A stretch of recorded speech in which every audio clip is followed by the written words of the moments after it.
O Abrigo Espírita Oscar José Pitã foi fundado no dia 28 de agosto de 1949, na cidade de Santa Maria, no bairro Chácara das Flores.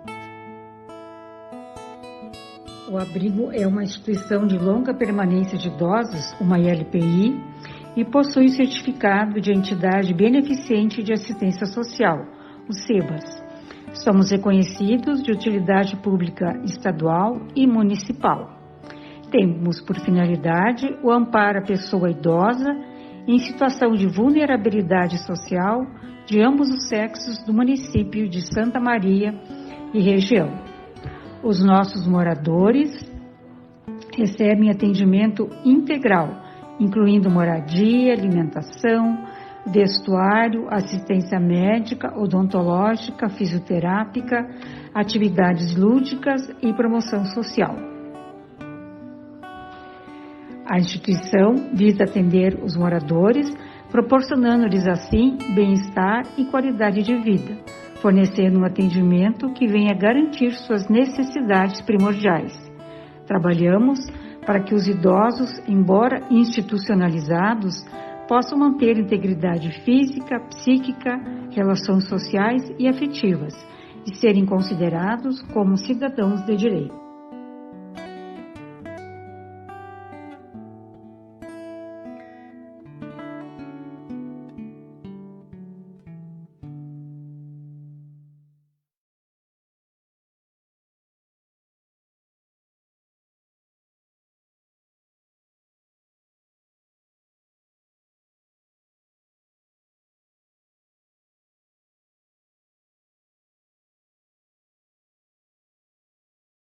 Agora sim. Bom dia, queridos irmãos que se encontram conosco neste momento.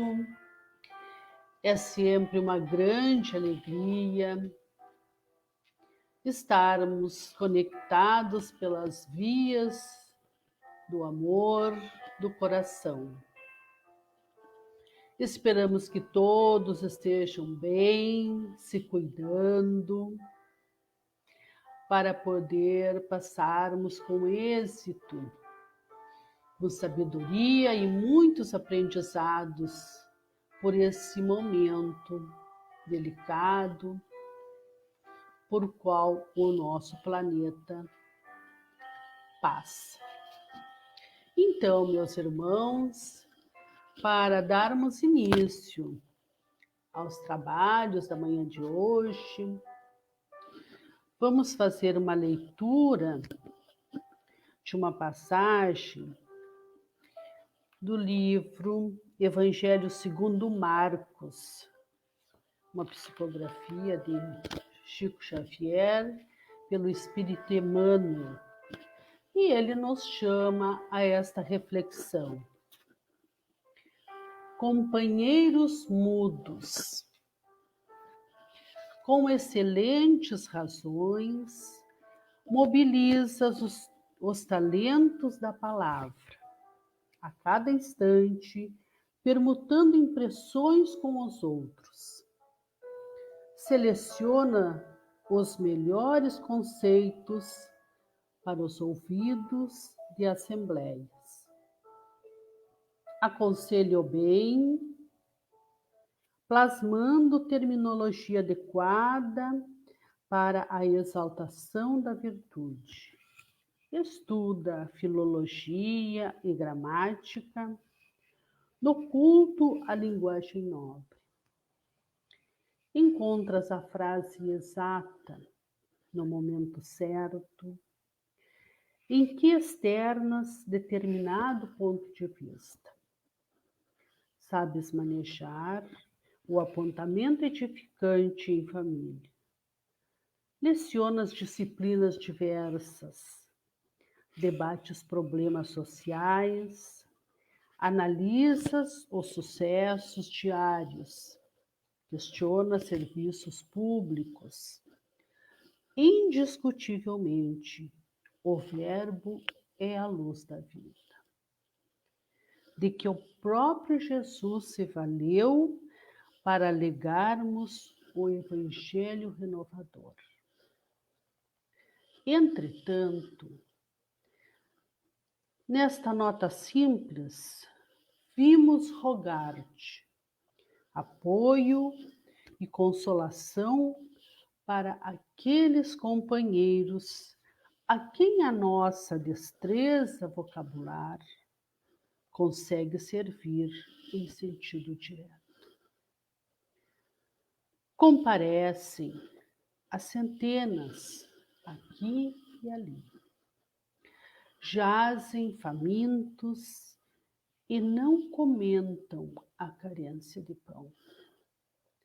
Amargam a dolorosa nudez e não reclamam contra o frio. Experimentam agoniadas depressões morais sem pedirem qualquer reconforto à ideia religiosa. Sofrem prolongados suplícios orgânicos, incapazes de recorrer voluntariamente ao amparo da medicina. Pensa neles e de coração enternecido, quanto puderes, oferece-lhes algo de teu amor, através da peça de roupa ou da xícara de chá, da poção medicamentosa ou do minuto de atenção e carinho. Porque esses companheiros mudos e expectantes que nos rodeiam são as criancinhas necessitadas e padecentes que não podem falar. É uma mensagem, essa aqui é do Reformador, de março de 1963, página 58. Então, meus irmãos, depois desta reflexão, para já irmos nos desligando das nossas tarefas diárias, das coisas do nosso dia a dia, e deixando este momento especial da nossa conversa com o Pai, das nossas coisas com o nosso Pai Celestial. E é neste momento que eu convido a todos a nós fazermos uma breve prece inicial. Então, meus irmãos, vamos à prece.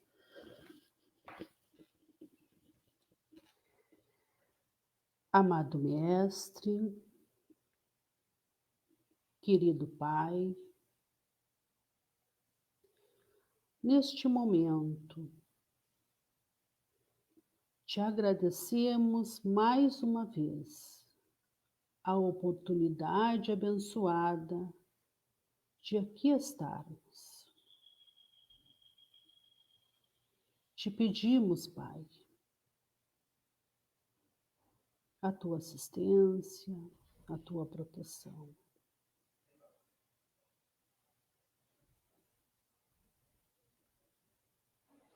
E pedimos aos nossos benfeitores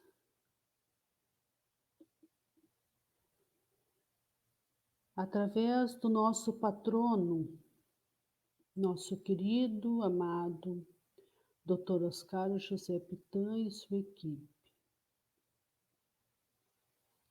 para que possam estar conosco nos nossos lares, na nossa sintonia amorosa das nossas rogativas e da nossa gratidão.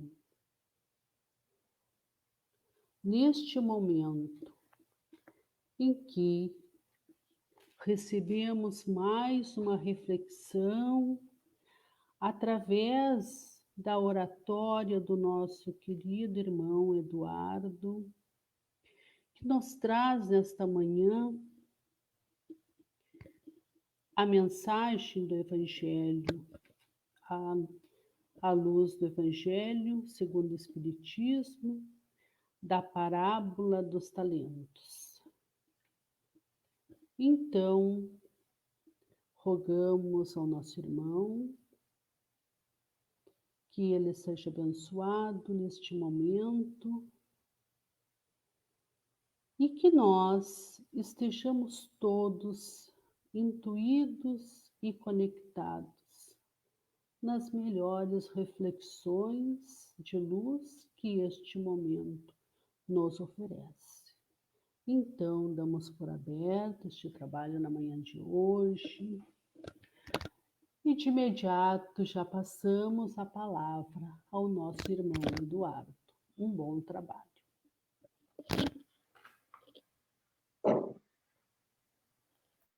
Muito obrigado, Maria, pela abertura dos nossos trabalhos. Agradecemos a Jesus mais uma vez, Dr. Oscar Pitã, a oportunidade do trabalho e damos mais uma vez as boas-vindas a todos os irmãos que estão conosco nesta manhã de domingo, em que nos acostumamos ao trabalho doutrinário na nossa abençoada casa e que a gente possa, através do estudo, repassar um pouco aos irmãos esta parábola que é tão importante nas nossas vidas e que, segundo Haroldo Dutra, ela fala, inclusive, da transição planetária. E, antes de mais nada, é importante que a gente comente, né, que as parábolas de Jesus são maravilhosas, são espetaculares, porque elas, a cada frase, a gente pode tirar uma lição, né? Então, são várias interpretações e a gente vai focar hoje em algumas delas, né, que nos traz a parábola, mas elas são tão impressionantes que é como filmes, né, que a gente assiste a segunda vez. E quando a gente assiste a segunda, a gente percebe detalhes que a gente não viu na primeira vez e assim sucessivamente. Então, a parábola dos talentos, ela é maravilhosa e a gente vai tentar, com humildade, trazer isso para nossa realidade, para o nosso dia a dia, para que a gente possa internalizar ela e, internalizando, conseguir colocar algumas coisas em prática, que é a nossa missão, é a nossa evolução moral e espiritual. E a parábola, ela está lá no Evangelho de Mateus, né? Então vamos relembrar ela. E lá no Evangelho diz assim: pois será como um homem que, ausentando-se do país, chamou seus próprios servos e entregou-lhes seus bens. A um deu 5 talentos, a outro 2, e a outro 1. A cada um segundo a sua própria capacidade. E ausentou-se de seu país imediatamente. Tendo partido, o que recebera 5 talentos, trabalhou com eles e recebeu outros 5. Do mesmo modo, o que recebera 2, ganhou outros 2. Porém, o que recebera 1, saiu, cavou na terra e escondeu a prata do seu senhor. Muito tempo depois, vem o senhor daqueles servos e ajusta contas com eles. Aproximando-se o que recebera 5 talentos, trouxe-lhes outros 5, dizendo: Senhor, 5 talentos me entregastes. Vê, ganhei outros 5. Disse-lhe então o seu senhor: servo bom e fiel, foste fiel sobre pouco, sobre muito te constituirei. Entra na alegria do teu senhor. Aproximando-se também o que recebera 2 talentos, disse: 2 talentos me entregaste. Vê, ganhei outros 2. Disse-lhe então o senhor: excelente, servo bom e fiel. Foste fiel sobre pouco, sobre muito te constituirei. Entra na alegria do teu senhor. Mas, aproximando-se também o que tinha recebido 1 talento, disse: Senhor, soube que és homem duro, que ceifas onde não semeaste e que recolhes onde não espalhastes. Temendo, fui e escondi o teu talento na terra. Vê, tens o que é teu. Em resposta, o seu senhor lhe disse: servo mau e preguiçoso. Sabias que ceifo onde não semeei e que recolho onde não espalhei. Portanto, devias ter entregado a minha prata aos banqueiros, e quando viesse, receberia o que é meu com juros. Tirai, portanto, dele o talento, e dai ao que tem 10 talentos. Pois a todo aquele que tem será dado, e terá em abundância. Mas daquele que não tem, até o que tem lhe será tirado. Lançai o servo inútil na treva exterior. Ali haverá o pranto e o ranger de dentes. E às vezes a parábola parece dura, né? E é importante que a gente leia ela e entenda ela de uma forma que eu vou trazer, né, nessa interpretação pessoal, no sentido de que, além de, na minha percepção, né, ela é uma parábola, a parábola dos talentos fala sobre multiplicação. E eu acho que esse é um ponto muito importante para nós, né, a gente entender ela desta forma. Multiplicar talentos. E talvez essa seja a nossa finalidade evolutiva. Porque Jesus, em todo o seu evangelho, ele multiplicou amor. E na parábola, Jesus assinala que nascemos com bens emprestados. Isso é importante entender, no momento em que nós entendemos que os bens que nós temos hoje, que nós nascemos com eles, eles não são nossos, e sim do Senhor, como diz a parábola. E por isso a parábola diz: entregou-lhes seus bens, numa clara alusão ao não pertencimento pessoal, né, daquilo que nós temos, que nós recebemos ao nascer.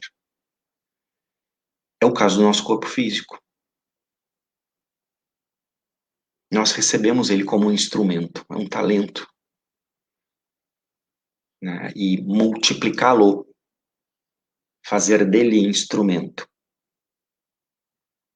como o talento da saúde, o talento da família, do ambiente, do poder financeiro, dos recursos que nós temos. Em palavras simples, nós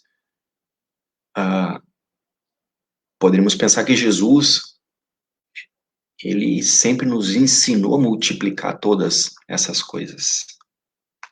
Recebemos saúde e multiplicamos em mais saúde, não necessariamente somente com cuidados físicos, mas sobretudo com saúde espiritual. E nesse caminho de pensamento, ensina-nos Jesus que Deus nos empresta do seu amor para que tornemos necessariamente nossos, verdadeiramente nossos, os talentos multiplicados. Porque para aquele servo que multiplicou os talentos, ele diz no final, sempre os dois, né? Tanto que recebeu 10 quanto que recebeu 2. No final ele diz: entra na alegria do teu Senhor. E isso é muito importante. E cabe à nossa análise: o que é isso? Entrar na alegria do teu Senhor. Parece que de fato nós estamos verdadeiramente com Ele, né? Ele está dizendo: agora é nosso, pelo nosso esforço próprio. Nós merecemos pelo trabalho, nós conquistamos esses talentos, nós multiplicamos eles. E talvez aí se encaixe um outro ensinamento de Jesus, que ele fala que a gente tem que buscar tesouros onde que os ladrões não roubam nem as traças não corroem, né, que são os tesouros da alma. Então, entrar na alegria do Senhor parece que é isso, a gente conquistar os nossos bens verdadeiros, os nossos talentos essenciais e que ninguém tira, que são as nossas virtudes morais, né? Porque a parábola fala muito dessa multiplicação, mas ela entra lá no servo infiel, que também nós vamos falar mais sobre isso depois, com alguns pensamentos e alguns trechos de livros importantes, que o servo infiel, como ele chama, e preguiçoso, né, ele usa esse termo, né, na parábola, ele diz que por medo enterrei o talento. E aí nós precisamos entender isso, né? Será que nós não estamos enterrando os nossos talentos por medo de não dar certo, por medo de sair da nossa zona de conforto, por medo de sofrer? Isso é importante, né? E ele ataca a parábola, né? Ela fala muito sobre como o servo mau é egoísta, né? E talvez a gente tenha que trazer isso para o nosso dia a dia. Porque como os talentos não são nossos, né? Nós ainda, nós costumamos dizer nosso corpo, né? O meu corpo, meu carro, a minha casa, os meus filhos. E esse é um pesado golpe aí no nosso personalismo, né? Nossa noção de posse. E de fato, nada que podemos levar do plano físico é nosso. Somente é nosso aquilo que levamos conosco, seja de bom ou seja de ruim. Poder, dinheiro, corpo físico, tudo fica. E a questão e a grande pergunta é essa: o que fazemos com esses talentos que nos são dados, né? E cabe a gente fazer um registro de onde está no Evangelho segundo o Espiritismo a parábola dos talentos, onde Allan Kardec colocou ela. Então ela está lá no capítulo 16 do Evangelho segundo o Espiritismo, que tem como título Não se pode servir a Deus e a Mamon. E o capítulo todo fala muito sobre, por exemplo, a salvação dos ricos é um item, né? Preservar-se da avareza, parábola do mal rico, aí entra a parábola dos talentos. Utilidade providencial da riqueza é um outro item. A verdadeira propriedade, emprego da riqueza, desprendimentos dos bens terrenos. Então, isso, pela localização que está a parábola, né, ela também nos fala muito sobre essa questão dos bens terrenos, né? E lá no Evangelho tem uma parte que diz assim: sem dúvida, pelo arrastamento a que dá a causa, isso falando da riqueza, pelas tentações que gera e pela fascinação que exerce, a riqueza constitui uma prova muito arriscada, mais perigosa do que a miséria. É o supremo excitante do orgulho, do egoísmo e da vida sensual. Então, nesse pequeno ponto de vista, né, que é uma das análises, é muito em relação aos talentos como riqueza, que é um deles, com certeza, né? E aí, lá na Instrução dos Espíritos, nesse mesmo capítulo, o Espírito Fénelon nos diz assim: qual então o melhor emprego que se pode dar à riqueza? Procurai nessas palavras: amai-vos uns aos outros. A solução do problema. Elas guardam o segredo do bom emprego das riquezas. Aquele que se acha animado do amor do próximo tem aí toda traçada a sua linha de proceder. Na caridade está, para as riquezas, o emprego que mais apraz a Deus. Não nos referimos, é claro, a essa caridade fria e egoísta, que consiste em a criatura espalhar ao seu derredor o supérfluo de uma existência dourada. Referimos-nos à caridade plena de amor, que procura a desgraça e a ergue, sem a humilhar. Então, esse é um ponto importante que eu quis trazer em referência aos bens, né? Muitas vezes a gente entende talentos apenas como dinheiro, e na própria parábola Jesus fala, né, de prata. Então, esse é um ponto que, sem dúvida nenhuma, a riqueza, o poder financeiro é um talento. E que fica. E segundo os próprios espíritos, né, o próprio Jesus disse, é mais fácil um camelo entrar na fechadura do que um rico entrar no reino dos céus. Mas por quê? Porque, como diz o Espírito Fénelon, porque muitas vezes o recurso financeiro abundante, ele atrai o egoísmo, ele atrai o supérfluo, ele atrai os prazeres físicos, mas é uma excelente e uma grandiosa oportunidade de crescimento, de retribuição, e nada mais do que a caridade, tanto divulgada, tanto dita, tanto explicada pelo Espiritismo, né? Você produzir para os outros, espalhar essas riquezas, não só financeiras, porque elas têm capacidade, por exemplo, de criar escolas, criar meios das pessoas crescerem como seres humanos, né? Então isso é importante, não a riqueza não é um talento dado por Deus. Então não tem nada de mal. O mal é o emprego errado dela. Muito pelo contrário, quem tem muito tem muita responsabilidade, né? E pode fazer disso uma grande teia de bênçãos.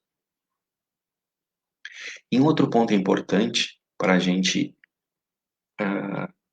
falar é sobre a questão dos talentos, né? Uma pequena trechozinho, ele chamou os seus servos e entregou os seus bens. A um deu 5, ao outro deu 2, ao outro deu 1. Mas tem um detalhezinho aí no meio, que ele diz a cada um segundo sua própria capacidade. O que quer dizer isso? De novo, né? A gente vai buscando outras frases de Jesus, outros ensinamentos para a gente conseguir fechar com todas essas ideias, a cada um segundo a sua própria capacidade. A gente fala muito sobre isso, né? Ninguém tem a cruz mais pesada do que sua própria capacidade. Então, Jesus vem nos dizer o seguinte: nós não nascemos em condições iguais. Nós apresentamos diferentes níveis evolutivos e variadas capacidades, né, que são resultado do que nós já vivemos, das nossas experiências, das nossas encarnações anteriores, constituídas de vivências, de experiências, de aquisições diversas, conforme a idade evolutiva, né, e as nossas conquistas pessoais alcançadas.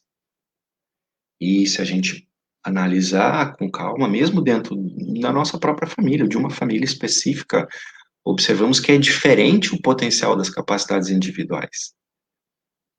E aí é que está, né, os nossos desafios na família. Porque um pode ter desenvolvido mais a capacidade de tolerância, de aprendizado, o outro ainda não. Então nós vamos recebendo talentos diferentes para que juntos possamos multiplicá-los. E é uma reflexão importante, né? Trazendo aí para o nosso dia a dia, né? Porque ele recebeu 5, o outro recebeu 2, e eu só 1? né? Por que Deus fez isso comigo? E aí é a pergunta que tem que ser respondida. E isso, quando a gente faz essa comparação, a gente começa a olhar o talento do vizinho, é uma tragédia para a nossa evolução, né? Eu deixo de olhar os meus talentos e passo a olhar os dos outros. E isso é mais comum do que a gente pensa, né?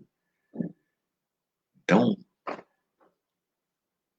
a gente pode pensar em relação à questão do conhece-te, né? Porque, quem sabe, muitas vezes a gente não nem reconhece os nossos talentos.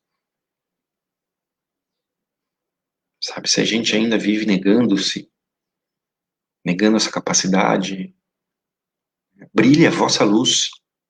Não é assim? Não é a luz dos outros, é a nossa. Então, que luz é essa? Que luz nós temos? Que talentos nós temos? Né? É, vamos a um exemplo, né? Uma pessoa nasce em condições difíceis, financeiramente, com uma família desestruturada, sem condições, sem boas condições de escola.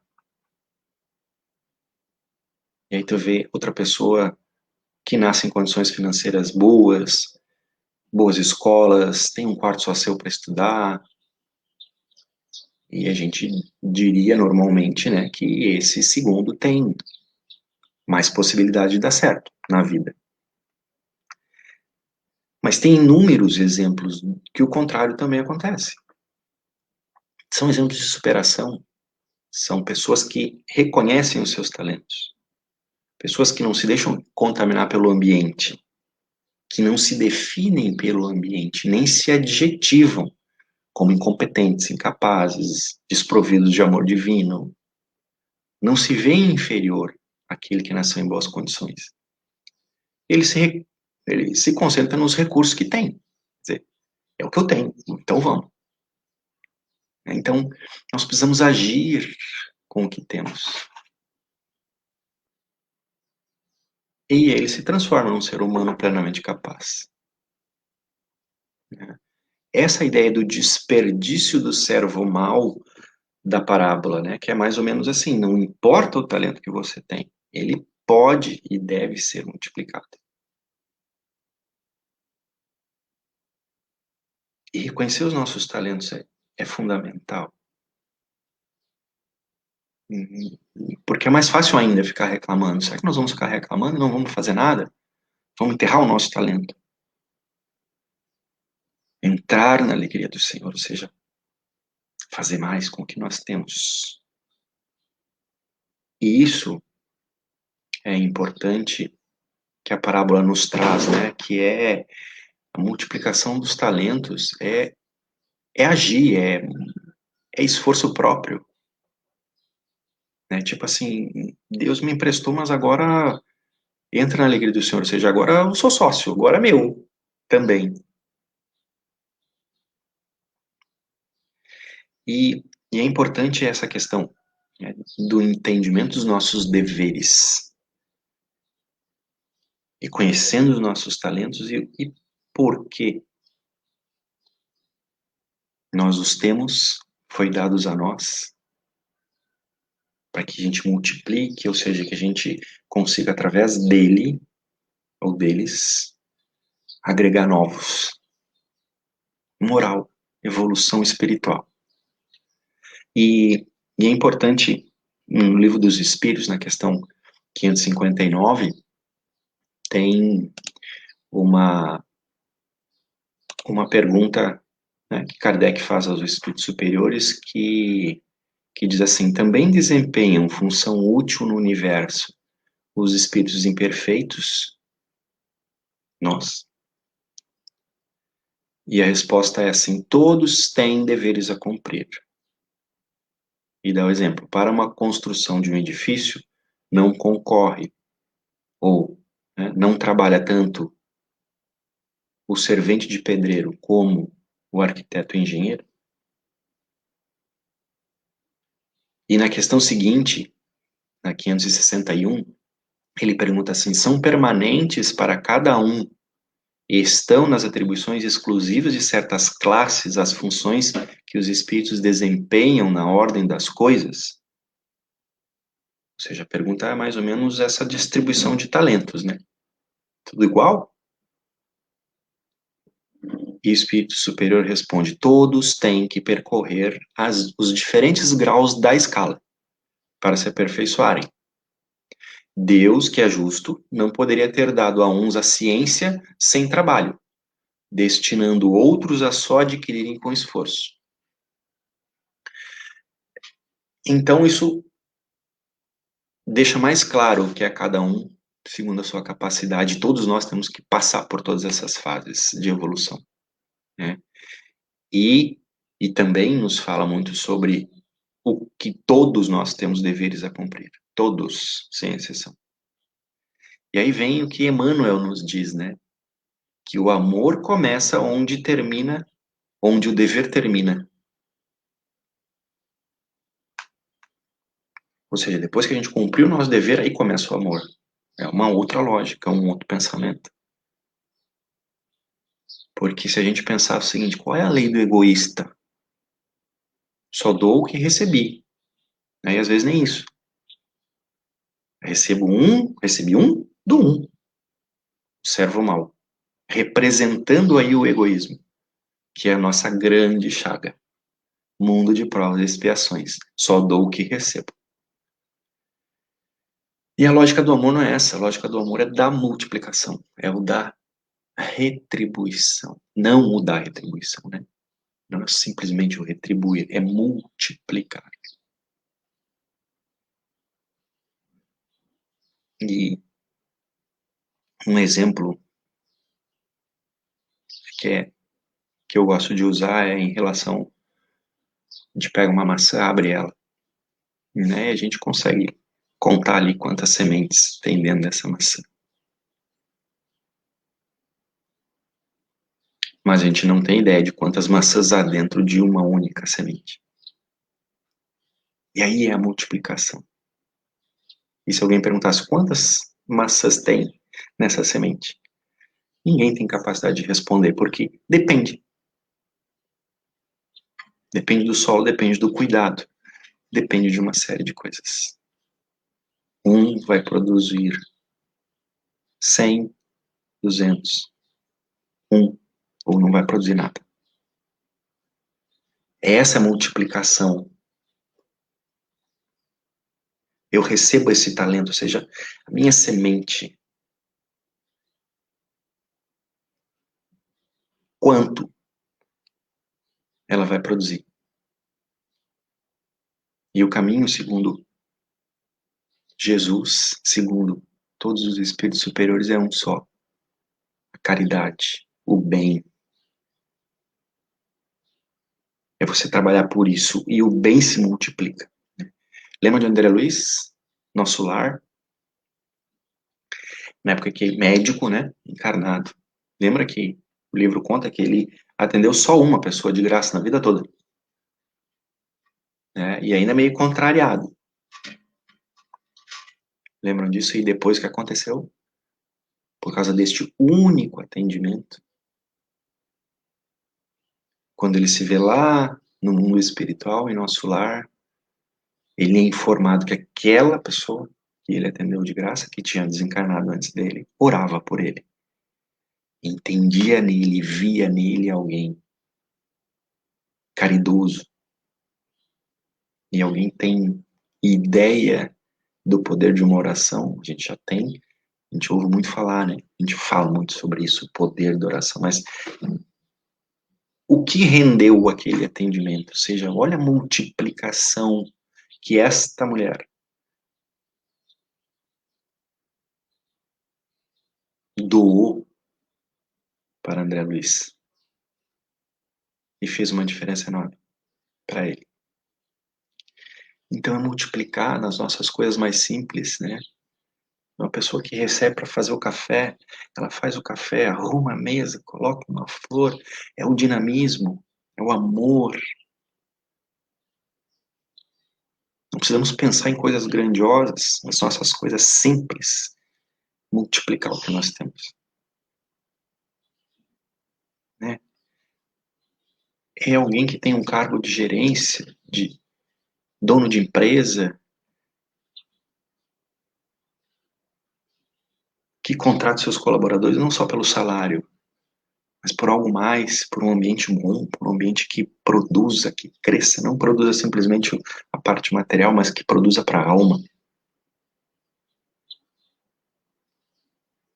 É o funcionário que trabalha naquele setor, naquela função, enfim, mas que coloca o seu amor, o seu dinamismo, faz o algo mais,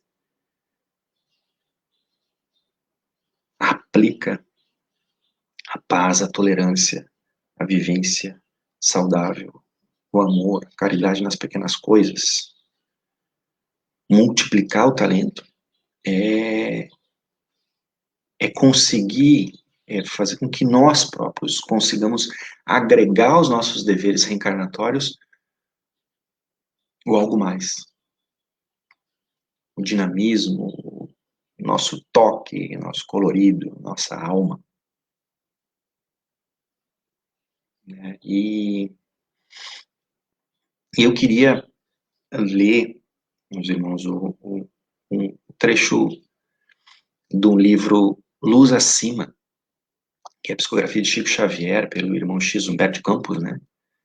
E tem como título Lembrando a Parábola. E olha o que ele nos traz. Eu vou tentar resumir um pouquinho pelo horário, mas é muito importante, né, que a gente veja isso que ele nos traz. O título é Lembrando a Parábola. E ele diz assim, ao enviar 3 servos de confiança para servi-lo em propriedade distante, onde outros milhares de trabalhadores em diversos degraus da virtude e da sabedoria lavravam a terra em louvor da sua grandeza divina, o Supremo Senhor chamou-os à sua presença e distribuiu com eles preciosos dons. Olha só.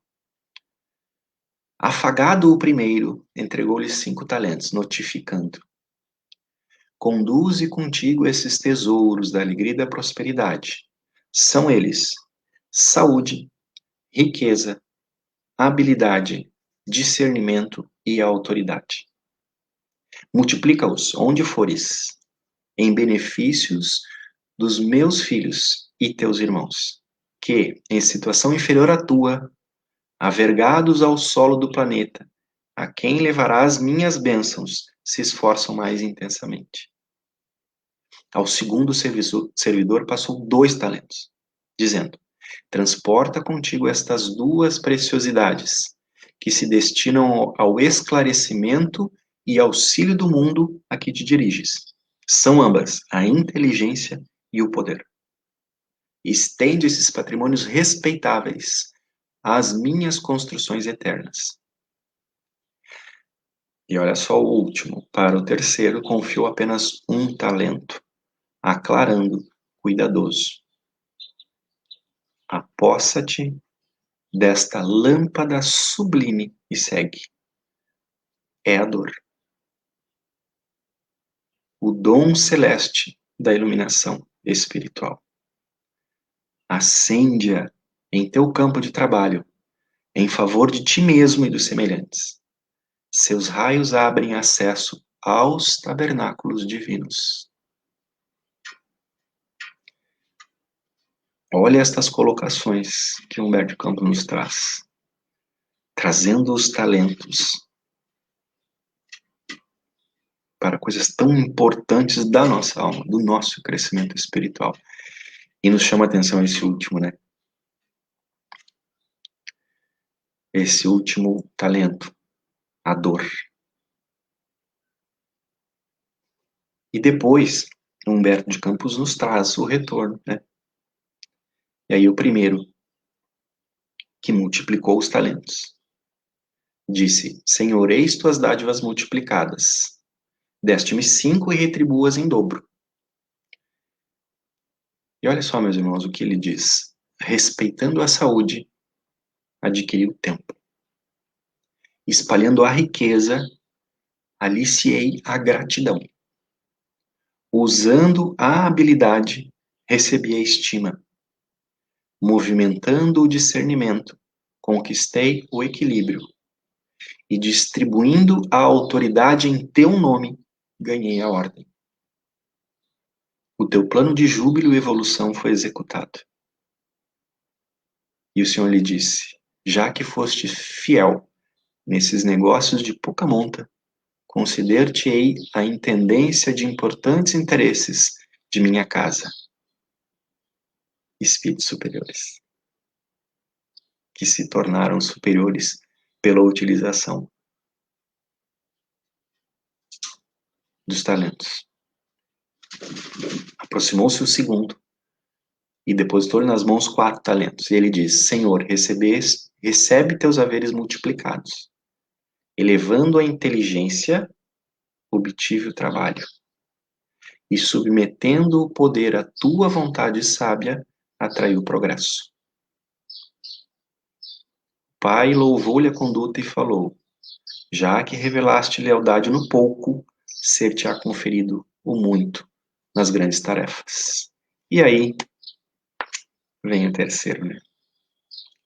E ele diz: Senhor, recolhe de volta a indesejável herança que me deste. Experimentando enorme dificuldade para aguentar a carga que me puseste nos ombros, temendo-te o juízo, escondi na terra e reponho-a agora em tuas mãos. Essa dádiva é um fardo difícil de carregar. Constitui-se desagradável recordação por onde passei. Estorvou-me os desejos e de modo algum desejaria possuí-la outra vez. É impossível obter lucros ou vantagens com semelhante obstáculo. Retoma, pois, teu estranho e insuportável depósito. Essa foi as palavras do servo. E aí, o Senhor lhe disse, triste, e falou enérgico: servo mau e infiel. Como poderias multiplicar minhas bênçãos se nem ao menos te deste ao esforço de examiná-la? Como iluminar o caminho se mantivesse a lâmpada apagada? Tua ociosidade transformou algumas gramas de serviço benéfico em várias toneladas de angústia que doravante pesarão sobre ti. Criastes fantasmas que nunca existiram.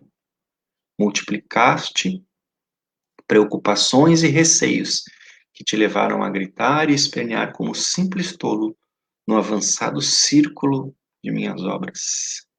Por fim, atiraste meu tesouro ao pântano do desespero e da revolta, e vens comentar o temor e o zelo que minha presença te infunde, quando foste tão somente preguiçoso e insensato. A dor era a tua oportunidade sagrada e única de iluminação ao próprio caminho, para que a tua claridade amparasse os companheiros de luta regenerativa e salutar. Repeliste o dom que te confiei.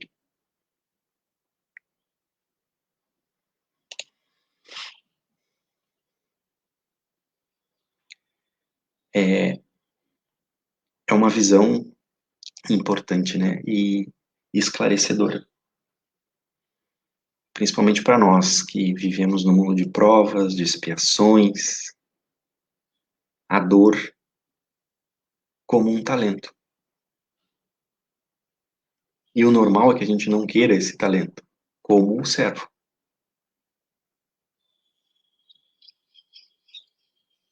Que transformou este talento não como oportunidade de crescimento, não como o seu Senhor queria, mas sim como grande peso na sua vida.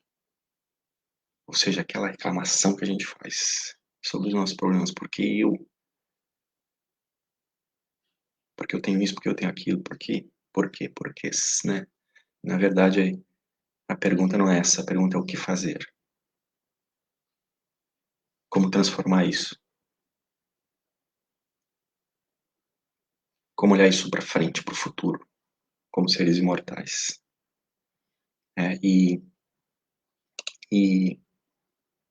E a dor, né, é sempre um grande ponto de interrogação, né?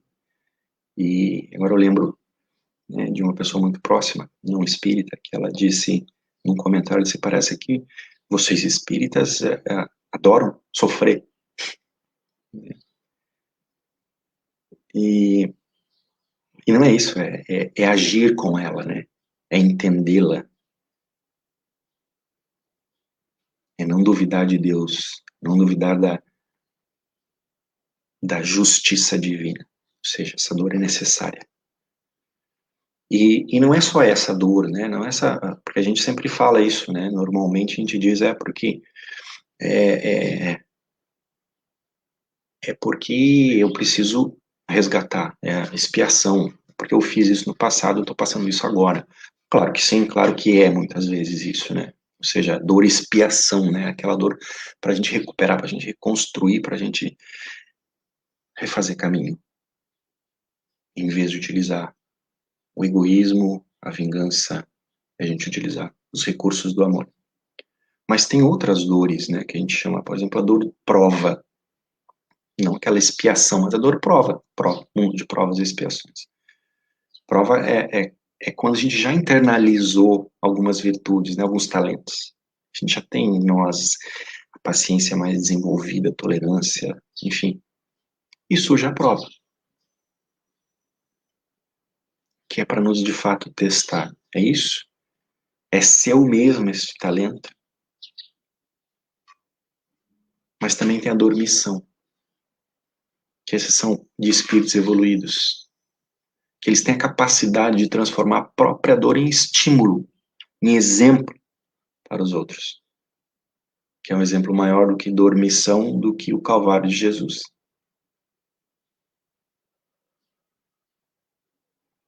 Dormição, transformando através do exemplo.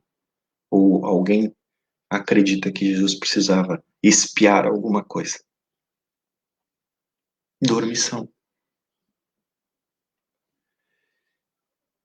E para a gente ir finalizando, meus irmãos, eu acho que serve uma advertência para nós, né? Para todos nós.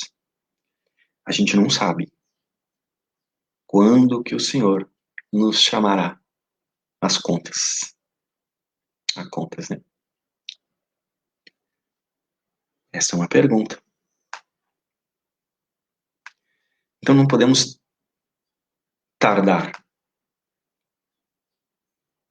Nós precisamos aumentar os nossos esforços. Será que estamos preparados? Será que a gente tem feito bom uso desses talentos? Como estamos empregando o nosso tempo, nossa inteligência, nossa possibilidade de servir? Será que estamos combatendo mesmo o nosso egoísmo? Será que estamos combatendo mesmo o nosso orgulho? As coisas simples, as coisas diárias. E é isso, é fazer esse exame, né, na nossa consciência e respondendo para nós mesmos. O que a gente precisa fazer?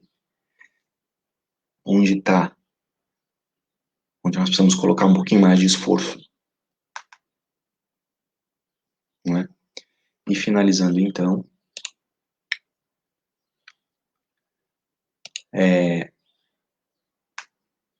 a gente vai trazer do livro de Francisco Cândido Xavier, psicografia dele pelo Espírito Emmanuel, chamado Livro da Esperança, onde ele fala, o título, no capítulo 91, fala sobre concessões. E aí vem falar muito sobre esse nossa última reflexão sobre o tempo, né? E ele diz assim: enquanto podes agir no corpo terrestre, medita, de quando em quando, naqueles que largaram sob regime de compulsória os talentos que o mundo lhe confiou. Por isso, para isso, não é necessário recorrer aos arquivos dos milênios e nem consultar a pompa dos museus. Alinha na memória os que viste partir nos últimos 20 anos. Ou seja, Emmanuel está nos trazendo para que a gente pensa em quem já foi chamado. E aí ele dá alguns exemplos, né? Líderes do povo que detinham o poder de influenciar a multidão, abandonaram o leme das ideias que governavam, impelidos de chofre a varar a névoa do túmulo. Pessoas com muitas riquezas, que tinham competência para resolver as necessidades do próximo, viram-se de um momento para outro privado das propriedades que ajuntaram, coagidos a entregá-las ao arbítrio dos descendentes. Deixa tudo aqui. Missionários de diferentes climas religiosos que mantinham a possibilidade de consolar e instruir, desceram precipitadamente das galerias de autoridade em que traçavam princípios para as estradas alheias e desencarnaram. Pensa neles, os beneficiários das concessões divinas que te precederam na morte, e faze hoje algo melhor do que ontem, nos domínios do bem, para que o bem te favoreça. E ele encerra assim: não apenas os dons da inteligência, mas também o corpo físico, as vantagens diversas, os patrimônios afetivos, e até mesmo as dores que te povoam, as horas, são recursos de que te aproprias na terra, com permissão do Senhor, para investi-los na construção da própria felicidade. As leis que vigem no plano físico são fundamentalmente as mesmas que orientam as criaturas no plano espiritual. O empréstimo fala sempre da generosidade do credor que o concede, mas revela igualmente na contabilidade da vida o bem ou o mal que se faz com ele.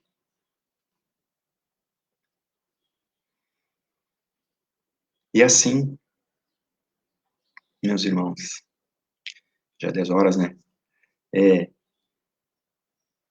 Eu acho que essa finalização de Emmanuel é fundamental e fecha, né, o nosso raciocínio. Acho que nós somos luz, né? Brilhe vossa luz. Nós temos talentos. Alguns 5, outros 2. Muitos 1. Mas o que importa é o que estamos fazendo com eles. Se estamos multiplicando ou se estamos enterrando. E muitas vezes nos cabe análise íntima, individual, né? Nós somos essência divina e temos talentos. E temos muitos outros a adquirir. Mas fundamentalmente depende do nosso esforço próprio. E a conta né, como diz Emmanuel ali,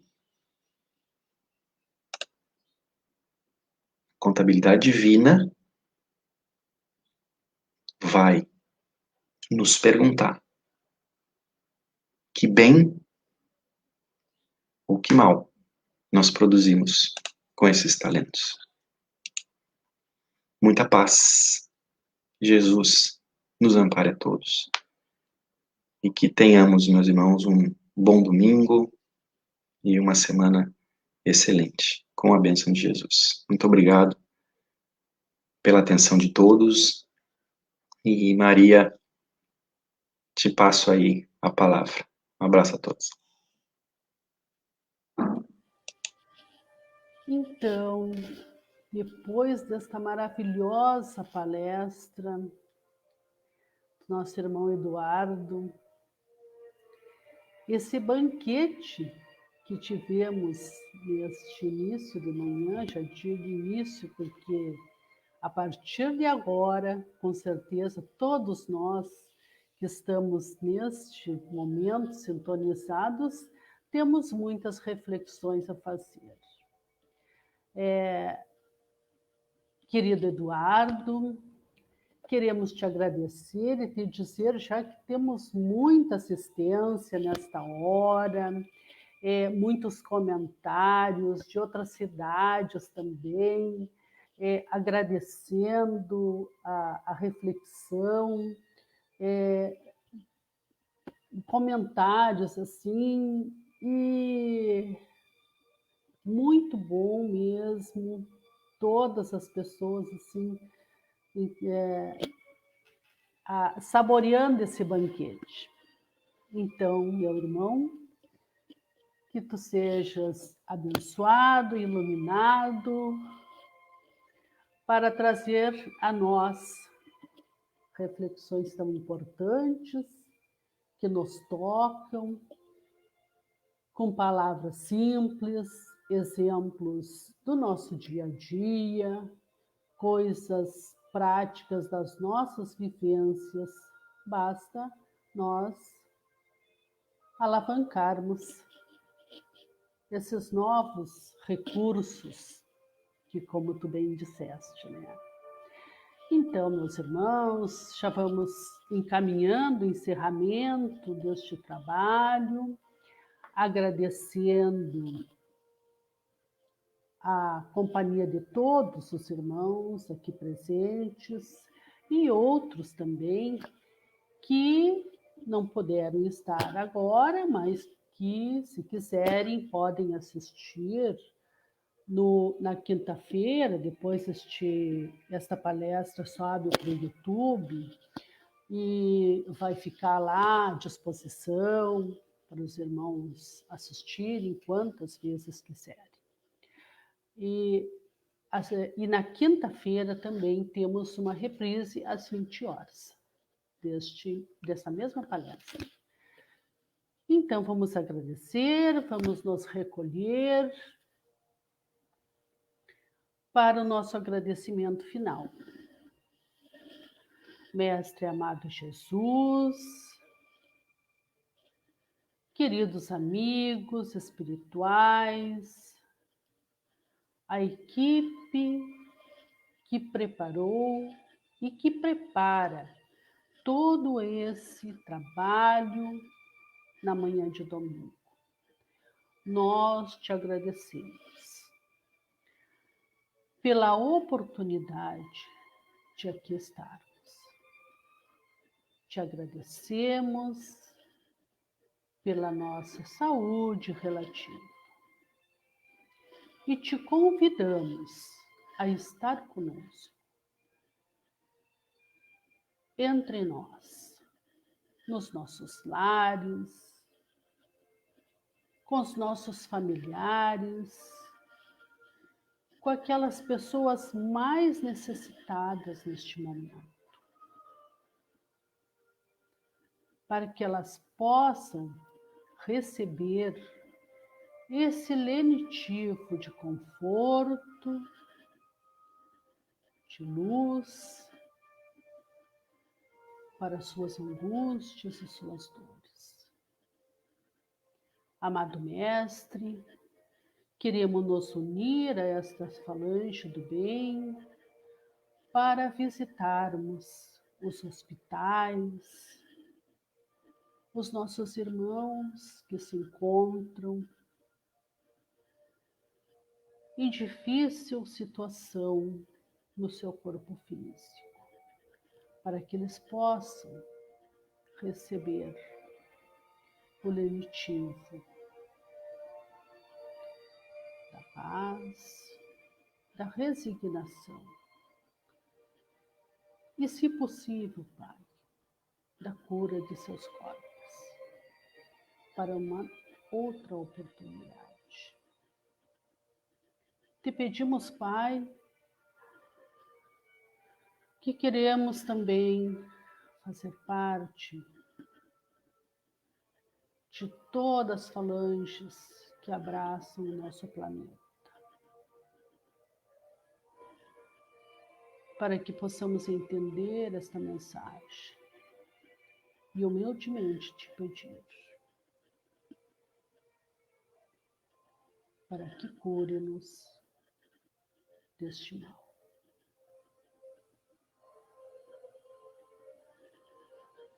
Queremos estar contigo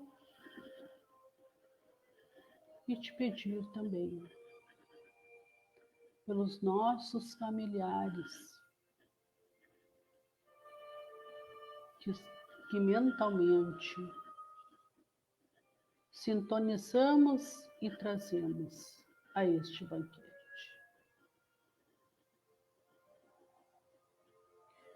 Muito obrigado a todos os irmãos que estiveram conosco. Muito obrigada, Pai. Muito obrigada à equipe espiritual do nosso amado Dr. Pitão. Imensamente gratos por mais esta oportunidade e por mais este momento. Nós agradecemos e desejamos a todos um abençoado domingo, com muita paz, com muita luz. Muito obrigada.